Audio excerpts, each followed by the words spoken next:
इस लेक्चर में हम लोग thermal stresses in bars of circular tapering section निकालना सीखेंगे।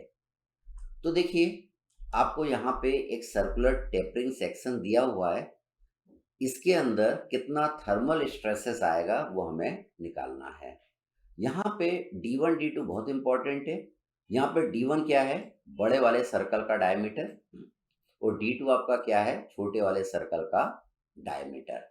हमें क्या निकालना है, इसमें अगर हमने टेम्परेचर दिया तो कितना थर्मल स्ट्रेसेस जनरेट होगा। तो देखिए यहाँ पे क्या हुआ, हमने इसको मान लीजिए टेम्परेचर दिया। पहले टेम्परेचर आपका कितना था, 10 डिग्री सेंटीग्रेड। आपने क्या करा, टेम्परेचर कितना कर दिया, 40 डिग्री सेंटीग्रेड। मतलब कितना टेम्परेचर आपने इसमें इंक्रीज करा, 30 degree centigrade increase in temperature यहाँ पे हो गया। तो इसके अंदर हमें क्या निकालना है, चेंज इन लेंथ कितना होगा। पहले थर्मल स्ट्रेसेस निकालना तो पहले हमें क्या निकालना पड़ेगा, चेंज इन लेंथ निकालना पड़ेगा। तो देखिए इसमें चेंज इन लेंथ आप जानते हैं, इस टेम्परेचर के कारण कितना होगा, that is alpha T E. इसके अंदर चेंज इन लेंथ होगा। ठीक है, अब ये मान लीजिए इसमें चेंज इन लेंथ हो गया, ये लंबा हो गया। अगर हम फ्रीली इसको लंबा होने देंगे तब तो इसमें कोई भी टेम्परेचर या थर्मल स्ट्रेसेस जनरेट नहीं होगा। उसको जनरेट करने के लिए हमको क्या करना पड़ेगा, इसको रोकना पड़ेगा, इसमें चेंज इन लेंथ नहीं होने देना पड़ेगा। ठीक, तो देखिए मान लीजिए इसमें चेंज इन लेंथ हो गया। अब यहाँ पे अपन ने फोर्स को लगाया और वापस इसको ओरिजिनल पोजीशन में हम ले आए। वापस इसमें लंबा हुआ टेम्परेचर के कारण, तो हमने यहाँ पे फोर्स लगाया, इसको वापस हमने ओरिजिनल पोजीशन में ले आए। तो यहाँ पे कितना फोर्स लगेगा कि ये वापस अपने ओरिजिनल पोजीशन में आ जाएगा। तो देखिए हम जानते हैं टेपरिंग सेक्शन में अगर आपको चेंज इन लेंथ निकालना है तो चेंज इन लेंथ का क्या फॉर्मूला है, 4PL upon pi E D1 D2। तो इतना P फोर्स आप लगाएंगे, इतना P फोर्स आप लगाएंगे जिसके कारण जो इसमें change in length alpha T L के जितना हुआ था वो वापस अपने ओरिजिनल पोजीशन में आ जाएगा। मतलब क्या होगा, ये दोनों चेंज इन लेंथ आपकी बराबर रहेगी, क्योंकि आपने ये जो पी फोर्स लगाया इसको वापस अपने ओरिजिनल पोजीशन में लाने के लिए लगाया है। तो देखिए इन दोनों को अपन इक्वेट कर सकते हैं। हमने इसको इक्वेट करा, that is alpha T L is equal to 4PL upon pi E D1 D2। अब देखिए यहां से P की वैल्यू निकाल लेंगे कि कितना P फोर्स लगाएंगे कि ये वापस अपने ओरिजिनल पोजीशन में आ जाएगा। तो इसको जब आप सॉल्व करेंगे तो P की वैल्यू आप कितनी आ जाएगी। इसको हम दूसरे तरीके से भी सोच सकते हैं, कैसा, यहाँ पे थर्मल स्ट्रेसेस इसके अंदर कब जनरेट होगी, जब आप यहाँ पे टेम्परेचर देंगे और इसको लंबा होने नहीं देंगे। जब आप इसको लंबा होने नहीं देंगे, कितना लंबा नहीं होने देंगे, इतना लंबा नहीं होने देंगे। ठीक है, तो देखिए जब ये लंबा होगा तो आप इसको यहाँ पे रोकेंगे, यहाँ पे रोकेंगे तो क्या होगा, यहाँ पे P फोर्स जनरेट होगा। ठीक, तो ये P फोर्स कितना होगा कि ये इतना लंबा नहीं हो पाए, क्योंकि ये टेपरिंग सेक्शन है, इसलिए P फोर्स आप यहाँ से निकालेंगे, change in length equal to 4PL upon pi E D1 D2। तो ये जो चेंज इन लेंथ है वो इसके बराबर क्यों होगा, क्योंकि अगर यहाँ पे आप स्टॉपर नहीं लगाते तो उसमें चेंज इन लेंथ इतना होता। इतना चेंज इन लेंथ रोकने के लिए हमने यहाँ पे P फोर्स लगाया है।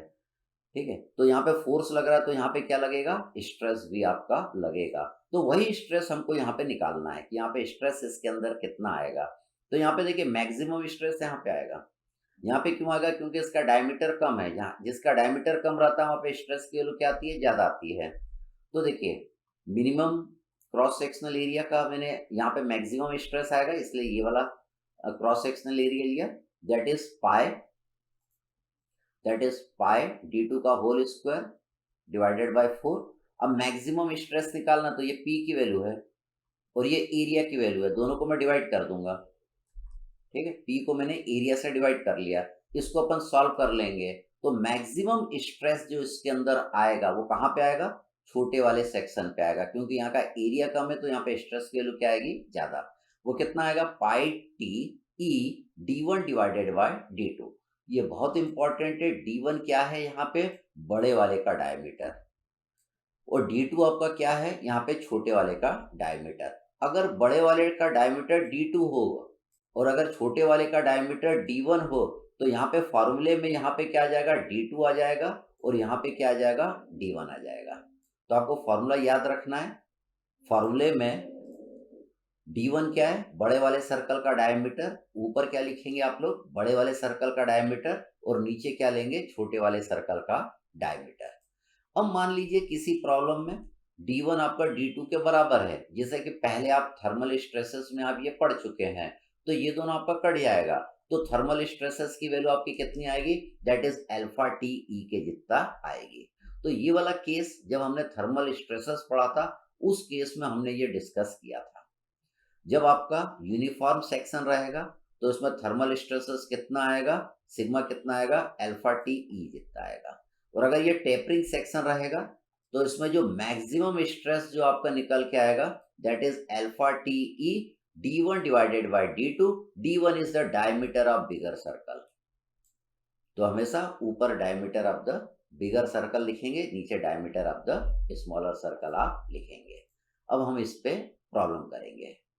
अब हम प्रॉब्लम नंबर 8 देखते हैं।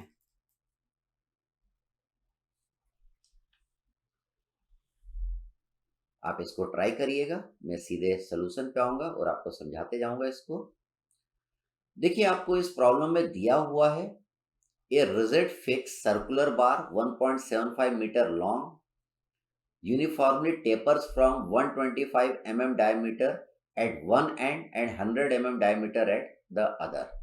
If the maximum stress in the bar is not to exceed 108 megapascal, megapascal मतलब न्यूटन पर mm square, find the temperature through which it can be heated.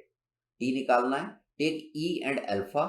E आपको देखिए गीगा पास्कल में दिया है and alpha is 18 into 10 to the power -6 पर kelvin respectively. ठीक, तो अब अपन आते हैं अपने सोल्यूशन पे। तो देखिए, आपने इसके अंदर स्ट्रेस का फॉर्मूला जानते हैं, that is alpha T E D2 divided by D1। मैंने आपको बोला है ऊपर कौन सा डायमीटर रहेगा? जो बड़ा वाला डायमीटर है। तो यहाँ पे देखिए D2 बड़ा है और D1 आपका छोटा है। तो यहाँ पे आपको अल्फा मैक्स की वैल्यू आपको दिया हुआ है, सिग्मा मैक्स, सिग्मा मैक्स की वैल्यू आपको दिया हुआ है, स्ट्रेस मैक्सिमम दिया है, अल्फा की वैल्यू भी आपको देखिए यहाँ पे दिया हुआ है। बड़ा वाला डायमीटर आपको मालूम है 125, छोटा डायमीटर हमारा कितना है? 100 है। इसको आप सॉल्व कर लेंगे तो you will get the value of tension T. T की वैल्यू आपकी निकल के आ जाएगी, दैट इज 48 केल्विन। यहाँ पे ध्यान रखिएगा कि ई की वैल्यू गीगा पास्कल में है, तो यहाँ पे न्यूटन पर mm स्क्वायर में आपको लेना है।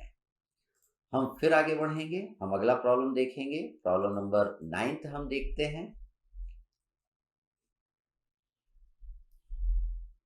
फिर आते प्रॉब्लम पे। तो इसमें आपको ये प्रॉब्लम में कह रहा है कि a circular bar rigidly fix at its both and uniformly tapers from 75 mm at one end and 50 mm at the other end. If the temperature is raised through 26 Kelvin, what will be the maximum stress develop in the bar? E आपको दिया है, alpha की value आपको दिया हुआ है।